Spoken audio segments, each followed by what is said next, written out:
All right, and welcome into the BettingPros College Football Show. It's our Week 10 preview episode where we'll serve up our official picks and predictions for the top 10 games on the slate. I'm your host, Seth Woolcock, rolling into the weekend once again, squad deep. And of course, that includes a man who is a proud North Carolina A&T alumnus and a mover of the needle for this particular program, Terrell Furman Jr. What's good today, Terrell? And shout out to also fellow alumnus Brad Holmes on doing everything that Joe Shane should be doing with the New York Giants, and he's not. He's locked up Aiden Hutchinson, he's locked up Jared Goff, all these players, and it looks like that they have this buku excess amount of money, but they really don't. They just have a smart man at top. And why? Because he's an Aggie. Let's go. Shout out to the Aggies there. We're also joined by someone who's arguably the top Texas stan on the internet in the heart of SEC country. He's Scott Bet the Total Bogman. Scotty, how are you as we get ready for another action-packed weekend of college ball? Nervous. Good weekend last week. 6-3, gigantic comeback for the Longhorns. Right in front of Brandon Walker. I mean, the memes have been outstanding. From that whole deal, of course, all of the funny clips and stuff they're doing over there. But I'm nervous. This feels like a weird week. These lines are a little strange. I don't like it. This week, I feel like is a get back week for Vegas a little bit. So some of these lines are making me queasy, but we're gonna find what we like out of this group, and there is stuff to like here. Terrell, any recommendations for Boggs to calm the stomach? Is it a tea? Is it maybe some home cooking? Like what do we got to do here to get Boggs back on the right thing? What Terrell's going to say. Hard liquor. Hard liquor, okay. All right. Liquor. That's the only thing that's going to get you through at this point. Hard. All right. Set that off to the side there. As always, shout out to everyone who rides with us each week on the BettingPros YouTube channel or the audio feed. If you are on the YouTube channel, you got to see Boggs pull up something. I don't know specifically what that was. We're not giving out free ads here. So. Yeah. We got to keep that on lock there, but definitely a bottle of something he's ready to pour. But if you want your ad right there, hey, hit us up. That's if right. you want your company to be in that spot right there, hit us up. We can make that happen. Terrell's a great businessman. Yes, sir. The easiest free way to support us, though, if you don't want to advertise with us, give this video a thumbs up if you enjoy this type of content. Also, if you're new, make sure you subscribe to the channel so you don't miss a moment of CFB and NFL betting coverage this season. Terrell, you've been hot also over in the NFL betting streets as well as Boggs on those Sunday night, Monday night, and Thursday night shows. So good for you guys there. And speaking of sponsors, let's take a moment to thank our presenting sponsor, Hard Rock Bet. On Hard Rock, you don't have to wait for NFL Week 9 to kick off to get in on the action. This is a golden time of year where we have hoops, hard hits, homers, and of course, hat tricks. There's always something to bet on. And if you haven't tried your first bet on Hard Rock yet, there's still time to get $150 in bonus bets if you win. Just place a $5 bet, and if it hits, you not only get your winnings, but also $150 in extra bonus bets. The NBA season is heating up, and every night is a shot to score a major bucket on Hard Rock Bet. You're home for hoops action this year. Need a little help with your first bet? Just go ahead and check out the streaks heating up inside the Hard Rock Bet Stats Hub. You can find live odds to bet on and all the streaks right there in the Hard Rock app. Plus, all week on Hard Rock, you can get an NBA parlay boost for the games. There are new promos out every single day. Boost your SGP or your SGP Max to pay out extra winnings. And since it's Wednesday, you already know that the Hard Rock Sportsbook app, they got you covered right now with the legendary reward drops. Open up the app today to see if you have a bonus bet or who knows what in there. More drops are coming your way every single Thursday. And if you love betting, which if you're listening to this, we know you certainly do, then you also love promos and rewards, and they're nonstop on Hard Rock Bet. These legendary reward drops on Hard Rock Bet happen every single week. So go ahead, don't waste any more time. Check out the Hard Rock Bet Sportsbook app and make your first deposit today.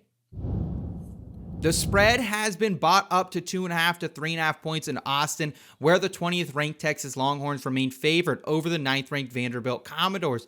Vanderbilt currently at full strength. Texas, meanwhile, they have Arch Manning still in the concussion protocol. They also have starting guard Andre Kojo and their cornerback Michael Taft, who remain out. Their guard DJ Campbell and center Cole Hudson also are questionable coming in here.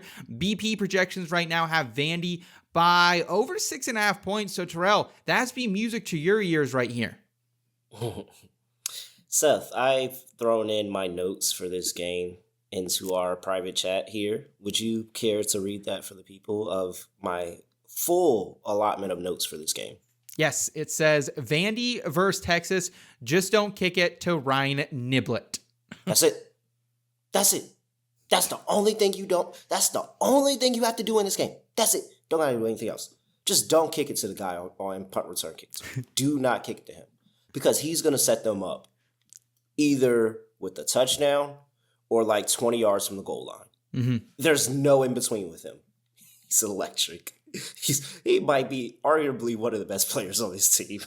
Electric of how good he is in special teams. You cannot kick it to this guy. But other than that, the pass rush and the defense for Vandy is good enough to be able to go play this Texas team on the road. Diego Pavia has the moxie and enough offense to keep this triple option-like offense moving on the road. And Vandy's winning the season series here, the series here. Like, Vandy wants to go up here. They were looking ahead to this game last week. The offense looked bad. They still got the win in the cover. Don't go against Pavia. There's no reason to go against Pavia here. Especially, well, my sole concern is that Arch doesn't play in this game, honestly. If he doesn't play, that might be a spark for Texas. But other than that, we're good to go. Vandy, all the way, catching points. Pavia's a dog. Bogman, what is your thoughts on it here? You rolling with Terrell and the BP system, or actually, is it just Texas a stay away on the BP system by 6.8? So it's the opposite. So Texas is favored. That's roster strength, preseason, all that stuff. I don't know how you could take Texas here, right? They should have lost to Mississippi State last week. I do think this game is going to go under. I think this game is going to look a lot like Missouri and Vandy last week, where, you know, a score at the end, maybe it's Ryan Niblett, maybe it's a big play from Pavia, is the thing that ends it. Texas had issues with Vandy last year, and it wasn't, their game plan that they came in with was not good against Texas. It was halftime adjustments got them back into that game. It was one of those games where, you know, I'm feeling good at halftime. It looks fine. Texas is rolling. And then I'm pulling my hair out at the end of the game, and the Longhorns are barely winning that game. Mm-hmm. So I do think that early in the game, maybe Texas is up. Lee makes some adjustments. It gets tight at the end, but I think this is going to be an under. I don't know that it matters if Arch plays or not. Maybe you don't want him to play in this game because they got rolling in the fourth quarter against Mississippi State. Maybe that was finally the spark that this offense needed to start moving the ball downfield like they can. You've mentioned it, Seth. Throw the ball to Ryan Wingo. Let's get Niblett more involved. Let's find a running game somewhere here. Nothing has worked for Texas, though. And now if you're going to have another new quarterback in here, I assume he's going to play. I think this game is going to go under. I think this is going to be a defensive game on both sides. The Texas offense has had no spark outside of that fourth quarter against Mississippi State. So, yeah, give me the under in this game. Okay, and yeah, you're right, Boggs. I did have that backwards. Vandy actually down in the projections here by 6.5, which it's hard to believe because our projections are usually pretty sharp, but that just feels like way too big of a number here. So that's roster strength. Roster strength is, Texas is third coming into the season, and Vandy's around 40th. But I don't care about roster strength at week 10. Week 10, you have proven a lot on the field already. So this is going to be a tight game. I think it's going to be well within 6.5 points. It's probably a field goal one way or the other. And Terrell, I hate to tell you, but it looks like Theo Vaughn did secure the bag there with Pavia's mom, so your window is closed to get any early line value on dating her. So apologies there. Hey, it's all right. She's already given me a dog. That's all we need. We haven't seen a ton of line movement in Columbus, where the Ohio State Buckeyes remain 20.5 to 21.5 point favorites against the 3-4 Penn State Nittany Lions. For injuries, Penn State, of course, we know that quarterback Drew Aller and linebacker Tony Rojas, they're going to be gone for the season. Backup quarterback here, Jackson Smolik, who was used last week, in that Iowa game in the Bo Prabula role. He is questionable. We also do have coming back, though, edge Zariah Fisher, 2 offensive linemen as well, Vega Lone and Cooper Cousins. They should all be active this week. Remarkably, Ohio State, they come in full strength once again. BP projections right now showing massive value towards the Nittany Lions, setting this line closer to just over 2 touchdowns. But Bogman, it's really, really hard to fade an Ohio State team that's currently 6-0-1 ATS on the season. All I'm hearing about is how this is way too many points for the Buckeyes to cover. Maybe it is, but I'm not going to mess with that at all. Give me the first quarter over. Both these teams are coming off of a bye. I like the fact I think Andy Koltnicki is going to be able to just open it up and do whatever he wants with this offense now, right? I think that Ohio State has no issues moving the ball, and with your boy is Grunkenmeyer, right? That's how we say his name. Starting his first game here.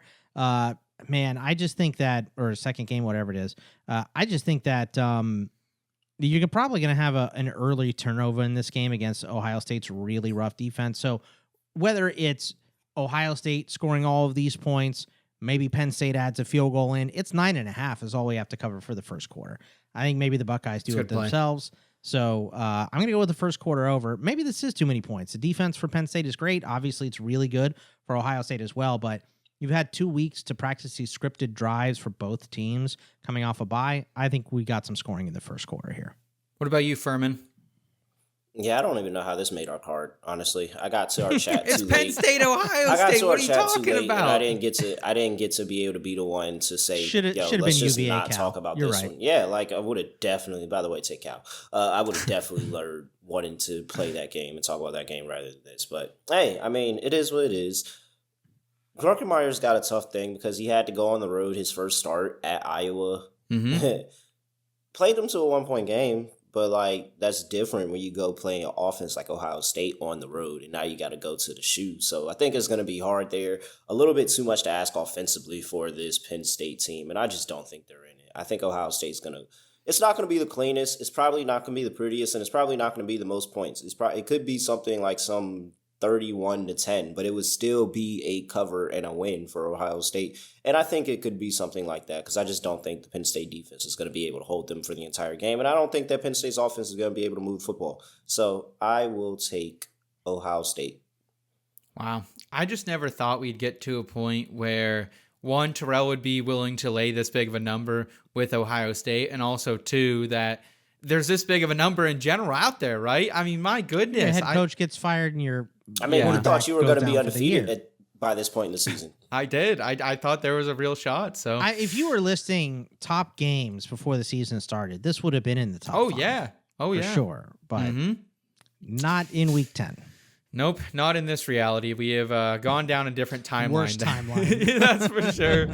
Guys, make sure you're tracking your bets, staying accountable, and leveling up by downloading the free BettingPros app today. With Sportsbook Sync, you can automatically track your bets across all major books in just one spot. Easily monitor your performance by sport and bet type, including game picks, props, and of course, parlays as well. Create custom betting systems to find winning trends and profitable opportunities. New users, you can score yourself 6 months of BP Premium for free with your first deposit and wager at any of our partner sportsbooks, including Hard Rock Bet. Learn more at bettingpros.com/premium. The spread has widened in Denton, where the 7-1 North Texas Mean Green are now 6.5 to 7.5 point favorites against the undefeated Navy Midshipmen. The total has also bumped up 2 points since our Monday early line show to 65.5 points.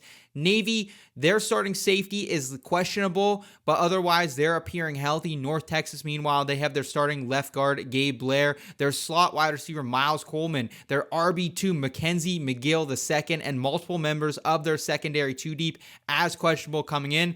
BP projections right now, they have this closer to 6.5 points. So, Terrell, is there maybe some value on Navy, specifically if you can get them over a touchdown dog? Yeah, I really don't understand this line.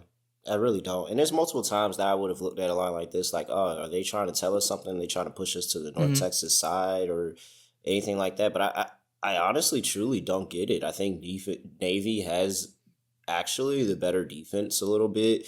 I know that the option offense, triple option offense, and with a little bit more pass mixed in than normal, is going to be really, really tough for this North Texas team to guard, especially one that has been getting weaker and weaker and weaker as the weeks go on in the run game. That you have to be sure up in the run game, and you got to tackle well if you're going to be able to keep this Navy team from scoring points and eating up the clock on you as well, because they could sit there and eat up a drive for 7, 8, 9 minutes of the clock and leave with a touchdown, and now you're scrambling.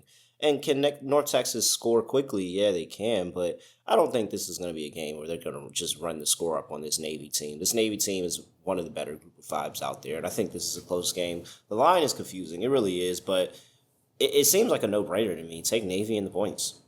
Okay. Terrell, I am going with the over here. Boggs, I think you're with me on that as well. I was able to get the alt to 62.5 with a boost minus 118 for a couple of units there, and for me, like, I don't think this Navy defense is that good, honestly, Terrell. Like, I saw Zarka, a freshman young quarterback for Air Force, come in, light them up. I've seen multiple other teams that I didn't think have good offenses stay with them in games. I think this is points all day long. What are your thoughts, Bogman? Yeah, I think if I was taking a side, I would take Navy, right? They like to slow the game down, 132nd pace. I get it. But I think both these offenses match up well with the defenses that they're playing, right? You want to pass the ball if you're North Texas. They've done a really good job of balancing this year, better than they typically have in the past. But we saw against Charlotte last week, just let Mestamaker sling it. And Navy right now is 117th in passing defense. Now, we know Navy's going to run the ball. North Texas is 120th. In rushing defense. That's statistically, they're 53rd in grade against in coverage. Navy is 102nd. Neither one of these teams has played a very strong strength of schedule. 123rd for Navy, 110th for North Texas. Now I know the triple option game last year for North Texas was 14-7. That game was completely out of nowhere. And if I'm remembering correctly, I feel like there was high winds in that game. I don't see any weather issues in this game here. I think North Texas is going to be able to pass. I think Navy's going to be able to run. And I think both these teams are going to run this score up, and we're going to get a bunch of points. So I'm going to be with you on the over here. Yeah, and if you look at where Navy struggles defensively, it's guarding the pass. And if you look at where North Texas struggles defensively, it's guarding the run. So I think it's just going to be a ton of offense moving back and forth. You have the North Texas quarterback coming off an all-time game in the American, so I think he continues to dice them up here left and right. There hasn't been a ton of action moving in the line here in Manhattan, but the key number of 6.5 is now available at some shops in favor of the number 13 Texas Tech Red Raiders over the 4-4 Kansas State Wildcats. I jumped on that earlier today when I saw that 6.5 number available. Texas Tech, their quarterback too, Will Hammond, he's done for the season with the ACL tear. We also know they will likely be getting starter Baron Morton back. He's probable. They're starting D tackle there in Texas Tech. Skylar Gil Howard, he remains out. They also have some injuries in the two deep at wide receiver, tight end, and guard. Kansas State, the only injury for them to note is their starting running back Dylan Edwards. He will be out once again. BP projections are saying maybe I should have stayed away, putting this line right around 7 points. So, Boggs, do you think I'm going to regret jumping the gun a bit early in this one? I have no idea. I'll say that. The Big 12 has been completely impossible to figure out this year. I'm going to lean K-State. They've lost me a bunch of money this year, so it's not with confidence, but I really like how that defense looked against Kansas last week. It looked really, really strong. And Texas Tech has not looked good since Baron Morton has gotten hurt, and he's going to be playing this week. I think he's still going to be well under 100% in this game. I think it's kind of, Will Hammond is out. This is our last resort. We have to play him. I wouldn't be surprised if he gets hit too many times if he goes out again in this game. He's a tough SOB. He's going to try to play through it, but he has been banged up this year. He's been beaten up. And, K-State looked great on defense. They had 2 interceptions, 2 fumble recoveries, a defensive score last week. So this is going to be a lean for me because both these teams have lost me money this year. But I like K-State at home. I just don't like the way Texas Tech has been playing. Furman, you got a feel for this one? Yeah, I feel very solid about taking K-State here. One, the questions at QB for Texas Tech is really, really a big thing for me. It was Will Hammond coming in relief for Bear Morton, and then he tears his ACL. And Morton wasn't even expected to play at all. Hammond tore his ACL, and they put him in a uniform, and he was out there warming up in a uniform like, hey, if something goes bad, I'm going in. Like, how confident do you feel like throwing him in? Because it seems like you could have thrown him in last week and you didn't. And so maybe another week, maybe he's healthier. Look at who they were playing, though, right? Yeah, and I get it. You were playing Oklahoma State, but at the end of the day, he's not healthy. And he's had this track record for a while now of not being able to stay healthy. So you're sending a somewhat injured Bear Morton out there that could easily get re-injured in the game, by the way. It is college football.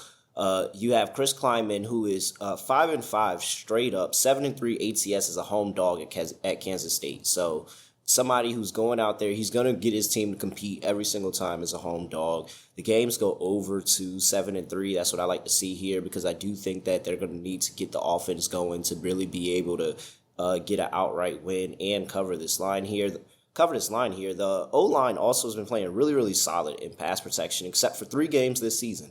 The Arizona game, the Baylor game, and the Kansas game. What do all those games have in common?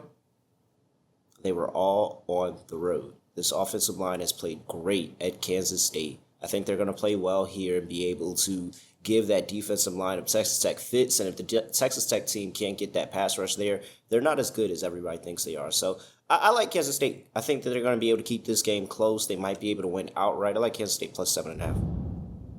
A 6.5-point ticket has also become available for the number 5 Georgia Bulldogs against the 3-4 Florida Gators in the Swamp. Injuries for this one include Georgia's ex-wide receiver, Colby Young. He is out of this one. We also have their free safety, Colby Jones, who is questionable. The Dogs will get back left tackle Monroe Freeling, as well as right tackle Ernest Green III. Florida, they have questionable cornerback 1, Devin Moore. They also have cornerback 2, Kamorny McLean, who is going to be questionable for this one. RB2, Jacoby Jackson. RB3, Duke Clark, likely not playing in this one. And then tight end 2, Tony Livingston, and defensive tackle Caleb Banks, still not back from that surgery he had earlier this season. BP projections right now have this at a 10-point line. So, Terrell, do you recommend jumping on it while you can get it under a touchdown, or do we just not bet it at all?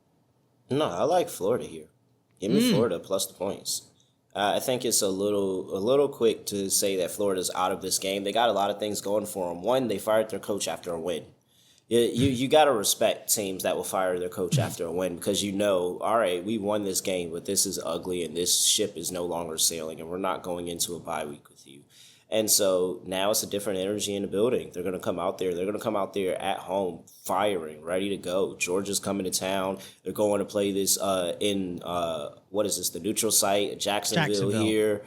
Yeah, so it's gonna be big. Still in the state of Florida, it's gonna be a good amount of Florida contingency. It's gonna be a good amount of Georgia contingency. I think that 7 points on a neutral field with this defense, and then a neutral field that, could be a neutral field. We'll see what it ends up being on game day. It could be a little bit more Georgia. It could be a little bit more Florida, but they're going to be represented well. And on a neutral field, 7 points with this Georgia defense right now that doesn't seem like it's getting any better, and it's definitely not the Kirby Smart defense of old. If you're telling me that this offense just gets rolling for a game, they're going to be able to keep this close. And I wouldn't be surprised if this is our overtime game of the week. So I like the points. I will take the points with Florida, and I think they keep it close in this one. Okay, and yes, that is EverBank Stadium in Jacksonville there. I misspoke. It is not the Swamp. And Boggs, I just really like Georgia in this spot. I've kind of dodged them. I haven't bet on them all season, but we have Kirby Smart coming off the bye. He's 8-1 overall, 7-4 ATS, winning margin of 21.5 points as well. I think the extra time advantage, while I'm worried a little bit about the dead cat bounce, I think Kirby Smart kind of negates some of that, just being the wily vet that he is on the sticks. I hate this one. Look, Florida was winning this game. Going away last year, by the way, when Lagway got hurt, and then Georgia came all the way back after that happened, right? Because they just had absolutely nothing on offense. But the Georgia defense has been not what we think this year, but they've still been good against the run.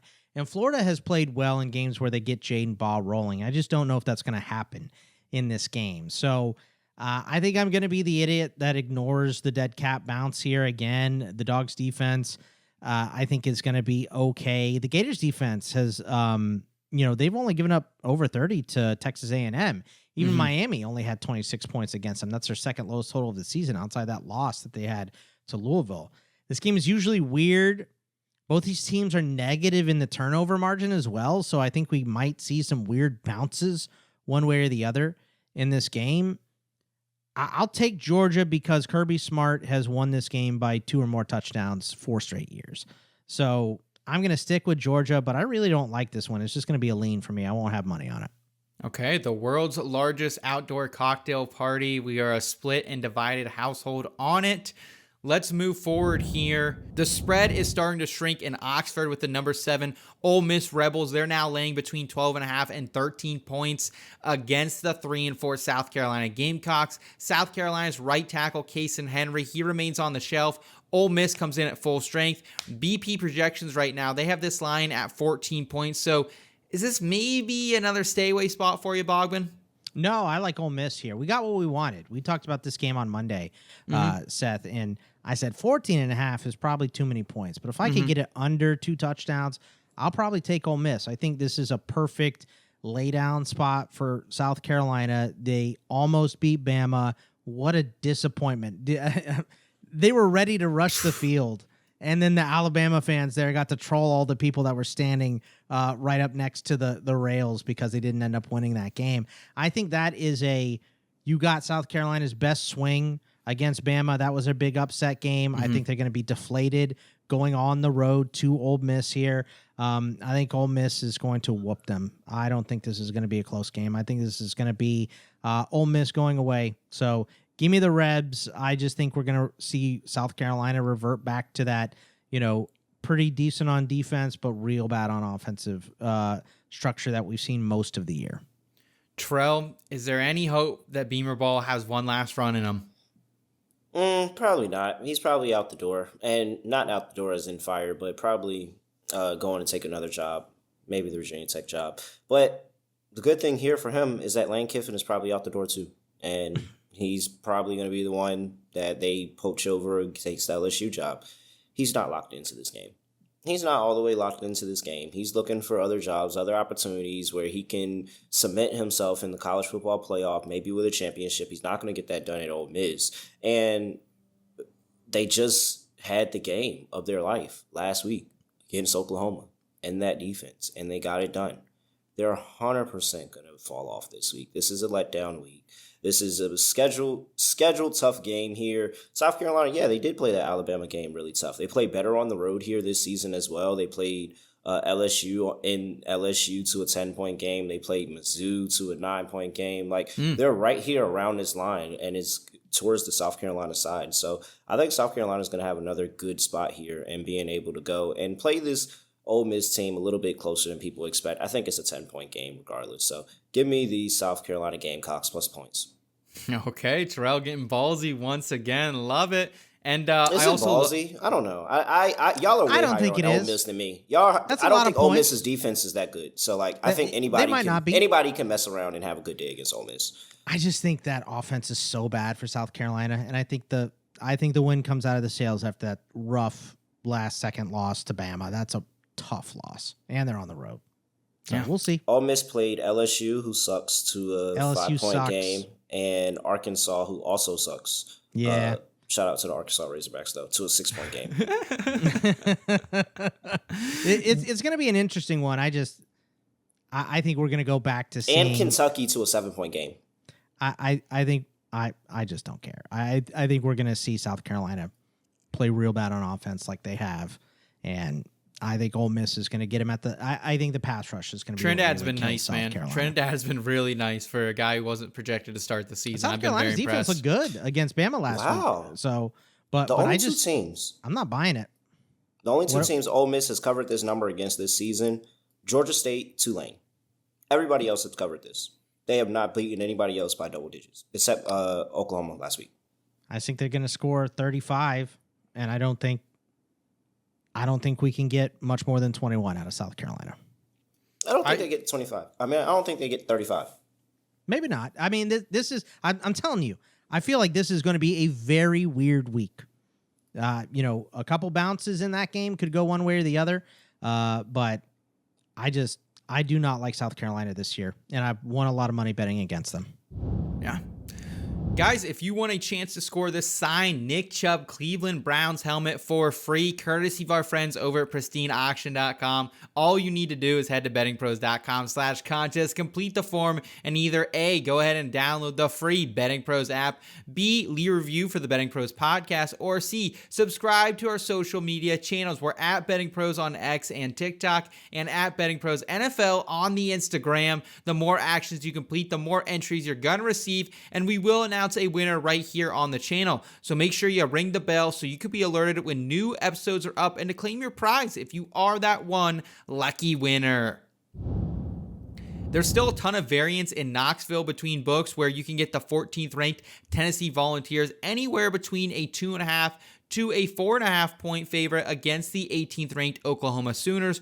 OU's ex-wide receiver Keontez Lewis, cornerback 1 Gentry Williams, RB3 Javonte Barnes, and right tackle Derek Simmons, all questionable coming in. Tennessee's starting linebacker Arian Carter is questionable. They also have some injuries in the two deep, both there at linebacker and at wide receiver as well. BP projections right now, we're setting this line at 2.5 points. So Terrell, do we try to jump on OU at the longest number we can find, or are we maybe going elsewhere? No, I'm actually think I'm out on OU.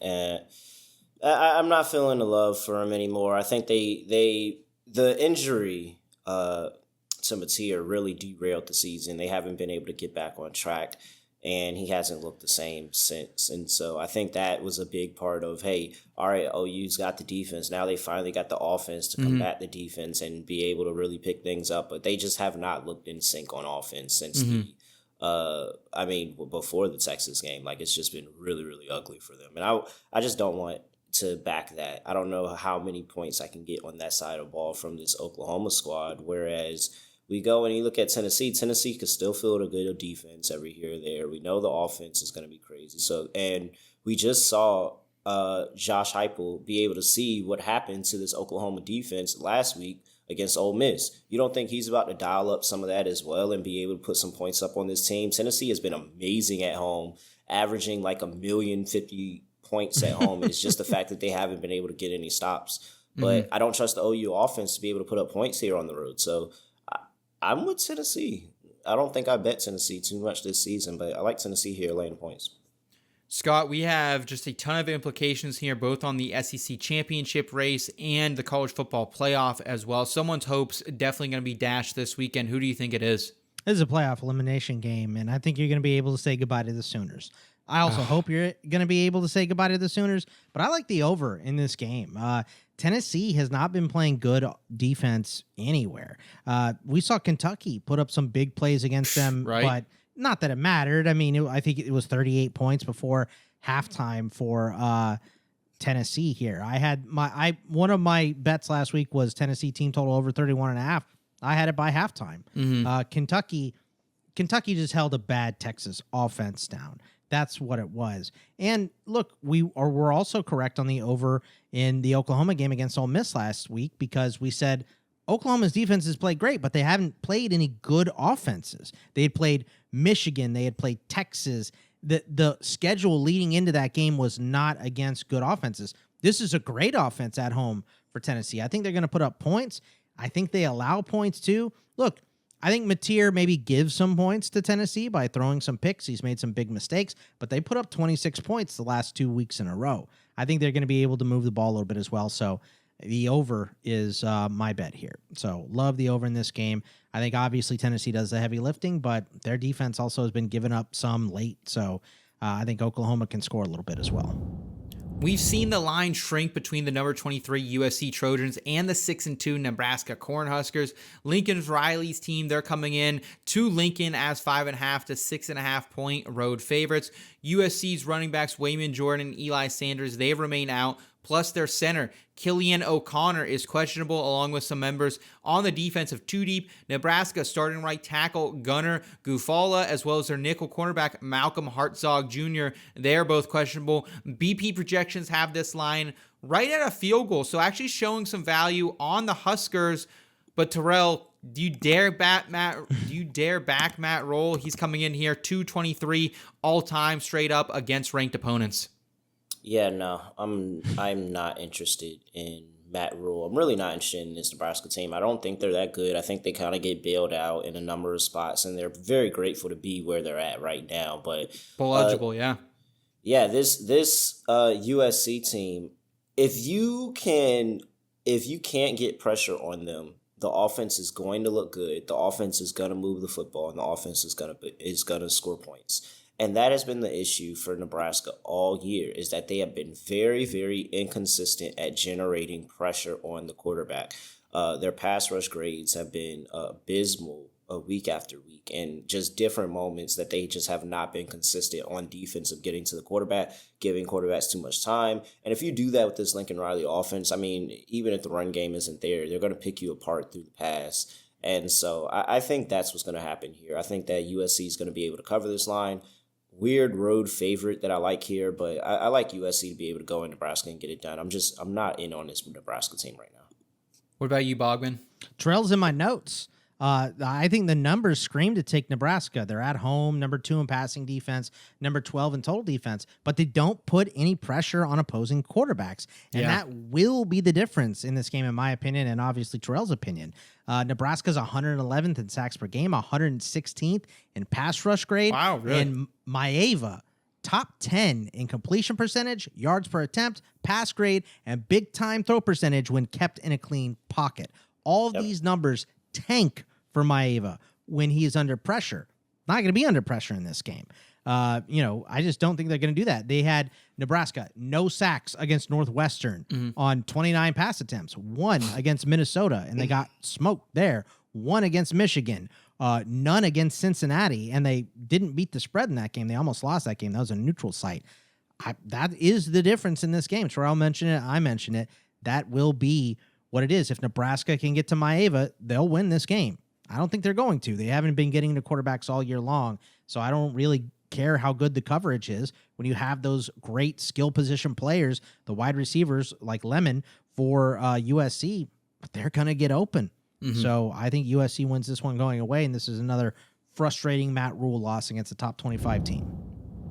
I hope you waited if you wanted the 8th-ranked Georgia Tech Yellow Jackets over the 4-4 NC State Wolfpack, because Tech is now laying between 4.5 to 5.5 points as opposed to the 6.5 we were seeing earlier this week. There's a ton of injuries in this game. Tech has questionable slot wide receiver Malik Rutherford, who's been in and out of the lineup all season long. Cornerback 1, Amari Harvey. Nickel, Jai Gilmore. Center, Harrison Moore, who's very important to that run game. Plus, they have multiple members of the defensive 2 deep who are banged up. NC State has questionable left guard Anthony Carter Jr., right guard Spike Sals Jr., and safety JJ Johnson. BP projections right now, they've set this line right over 7.5 points. So Bogman, you got to feel good getting this at 4.5, considering you're already leaning that way earlier this week. Yes. I am surprised because this had gone towards Georgia Tech before, and there's a lot of cash coming in on the Yellow Jackets. So I'm surprised to see this line dip like this. Probably a couple guys being ruled out is why this happened, but I just think what you're going to have to do if you're Georgia Tech in this game is you're going to have to pass the ball. And we've seen Haynes King, when he has to do it, he does it. He had them in, the old-fashioned hate against Georgia last year. He passed against Syracuse last week, and that won them the game. Last year against Syracuse, he had over 300 yards. So when he needs to, he can pass the ball. He's going to have to do that against NC State here. I know this is a game where you're going to get NC State's best effort. It's a night game at home. Yes. That's always a little scary. In roster strength, these teams are not far away from each other at all. And in like a lot of the grades from PFF, and even statistically, they're not crazy different. I just think that Georgia Tech has been running downhill here. I think they're going to win this game. Probably going to be a closer one, but I think they can win by a touchdown. So give me the Yellow Jackets. But again, this one could be a little weirder than we expect. Yeah, that's why I didn't get invested with it. Like, I like the number. I also thought about maybe going Georgia Tech team over because NC State's defense, if there's one thing I know, it's absolutely atrocious. It's 31.5, though. It just felt a little bit high to me. So I'm off it here, Terrell, mainly because I lost already to NC State at NC State with UVA earlier this year. You know my love for Georgia Tech. You know my love for Haynes King and Brent Key, but this feels a little trappy for me. What about you? Yeah, I do. I think it's trappy. I think that there's a good chance that Georgia Tech could go into this game and lose outright. You know how I feel about Brent Key. I do love him. I prefer him more as a dog than as a favorite. Not really the best spot for him. You've got this NC State team coming off of 2 back-to-back road games. They're going to be itching to get back at home, playing in front of the home crowd, and then playing a meaningful game in front of the home crowd. It's been a little while since they've done that. Since Virginia Tech came to town in a loss at September's 27th. And so, yeah, I think that they're going to be able to move the football, and I think that we're going to see a bunch of points here. And I think how you attack this Georgia Tech defense is you force them to, one, be able to tackle you in space, and you sit there and hope that their pass rush doesn't get to you because you can then be able to pick apart the coverage. But the pass rush plus the coverage is really where that defense gets to be really, really nasty. And so I think on the road in this spot, overlooking a little NC State team that's really not making any noise in the ACC this year at all. Like, they're just kind of moseying along and keeping quiet. But remember, they do have that 4-point win over UVA that looks pretty solid. Like, they did, they were playing that Duke game, and it kind of got away from them, but it looked like, NC State was going to make some noise. Like, it's been multiple times this season where I'm like, okay, this NC State team does have it in them. They just can't close it out at times. And so I think this is a time where, hey, maybe they have it in them. If they close it out, that's great. That's going to be their big marquee win of the season. And if they don't, they probably still cover the spread. So I like NC State plus the points here. Okay. We also have a ton of money that must have come in overnight on the 24th ranked Utah Utes, as we're now seeing them as 8.5 to 9.5 point favorites against the number 17 Cincinnati Bearcats. Cincinnati, they're starting running back Evan Pryor is out. Maybe that helped move that line a little bit. We also have for Utah their ex-wide receiver Tobias Merriweather and their defensive tackle Dallas Vicalahai. He and Tobias are both questionable this week. BP projections, they have this between 8.5 and 9 points. So do you see any expected value in this one, Terrell?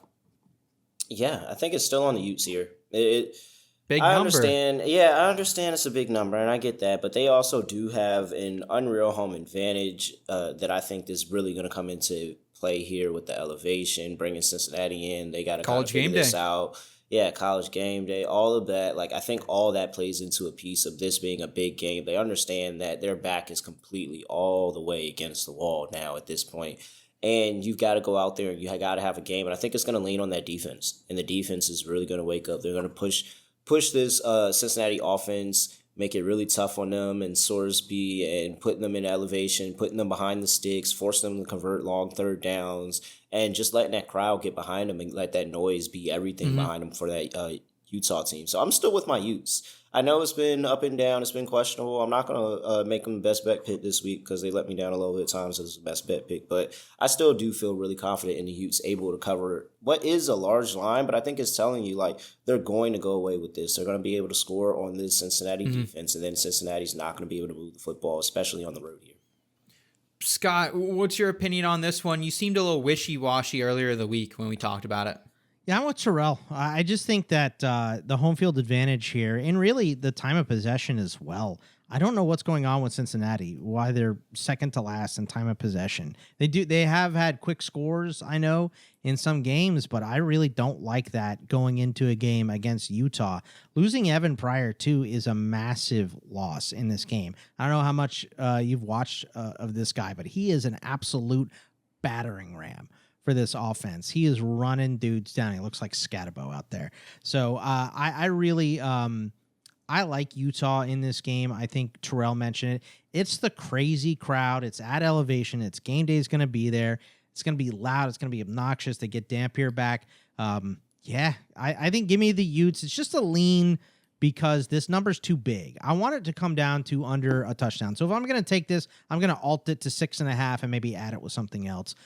So the juice isn't horrible on it. I don't like this big number, but I do really like the Utes here. But this is one of those where I'm like, man, I know I get to take the Utes because I think Cincy is going to be favored by a point or two, and it's over a touchdown favorite for Utah. So Cincinnati played some great football this year, but I think it might come to an end in Utah this week. So give me the Utes. Yeah, very familiar with Evan Pryor's game because I had Tyree Walker on multiple CFF teams, and I finally was like, you know what? Pryor's so good. I don't want anything to do with him. I dropped him on the bye week, and now I'm sitting here with a couple injuries that I could use. I could definitely use someone like Walker. So we'll see what he can do and step up here. Guys, let's get out of here on best bets. Terrell Furman Jr., what is your best bet for college football week number 10 of the season? Yeah, you guys, I know I said one thing in pre-production, but as we went through, kind of changed my mind. Give me Kansas State plus 7.5 here. I think they're gonna keep this a close game. I think that the offensive line has played so well at home here that they're gonna be ready and prepared for this Texas Tech defensive line. And Kleiman is going to dial up an offense with Avery Johnson and Avery Johnson's legs. I think that they're going to really, really mess with that Texas Tech defense and extend plays and possessions. And so, again, 5-5 straight up as a home dog, 7-3 ATS for Kleiman at Kansas State. I think that he's going to do it again. Give me the points here with Kansas State. Scott Bogman, best bet for week 10. Give me over Tennessee, Oklahoma. Again, I just think that Tennessee is going to be able to put up some points. I think Oklahoma's defense is good, but I think it was pretty overrated going into that game against Ole Miss.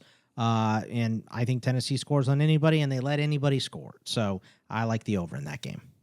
For me, my best bet, my heart and the wallet, it remains steadily in the American this week.